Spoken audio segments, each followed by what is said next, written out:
Privatize everything, rip down public services, rip down public protections, and they'll be able to say, and this time they'll have a justification for it, there's no money, we can't afford it. And why is there no money? Because they squandered that money on giving it away to the richest people, on giving it away. So if the state comes and puts a gun against your head and says, give me away 60% of your wealth, and then it comes and say, you know what, just give away 50% of your wealth and you can keep this 10%. In George Monbiot's moral universe, this is the rich stealing from someone. You keeping the money you have produced. In his moral universe is that you steal them from the poor. Philosophy is what arms us on the other side to turn a situation that might otherwise be simply depressing into a situation where we can do something about it. And if it's a situation where we can do something about it, even if it is just on the level of ideas, then the correct response is anger at this injustice. If it's a human caused thing, if it's a human man-made bad thing, we get angry at it, and anger is a perfectly healthy response to injustice. And all the man-made evils in this world boil down to some kind of injustice, generally speaking. Sure, people make innocent mistakes, but the effect of those innocent mistakes is minuscule compared to the effect of mistakes that people could know better on doing. And if we have the correct philosophy, then we know to feel this righteous sense of anger. And this is where philosophy really helps us. It gives us a good clarity on that righteous sense of anger. China moved also away from communism. And as a consequence, China has become a almost first world country. So the scandal, what's the scandal here? Total silence from the left.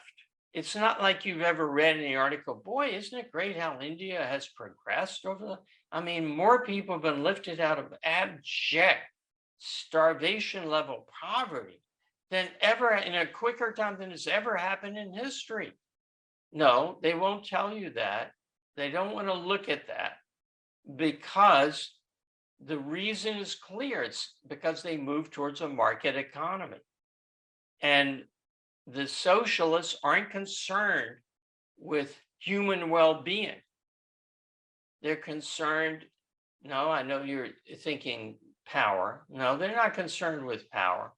I mean, some of them are, of course. They're concerned with punishing the successful for being the successful. They're consumed by the leaders, not every Democrat or anything, but the animating spirit of the progressives is hatred of the good for being the good. A lot of businessmen credit Ayn Rand as inspiring them. Many Silicon Valley people, as much as it infuriates people to acknowledge that, many Silicon Valley titans are influenced by Ayn Rand. But bottom line is, until college professors are taking Rand seriously and teaching her philosophy as a legitimate philosophy among philosophers, many people are not going to take Rand seriously. The revolution or the war is being largely sort of non-televised, non-documented. It's taking place slowly. It's taking place within classrooms. People that take Ayn Rand seriously are slowly playing the long game. And that's where you will just start to see changes occurring. Just suddenly you'll see the next generation of Silicon Valley titans or other titans of industry that actually agree with Ayn Rand or really take Rand seriously and are willing to promote her philosophy, artists that are deeply inspired by Ayn Rand, etc. Joy is not the absence of pain. Intelligence is not the absence of stupidity. Light is not the absence of darkness. An entity is not the absence of a non-entity.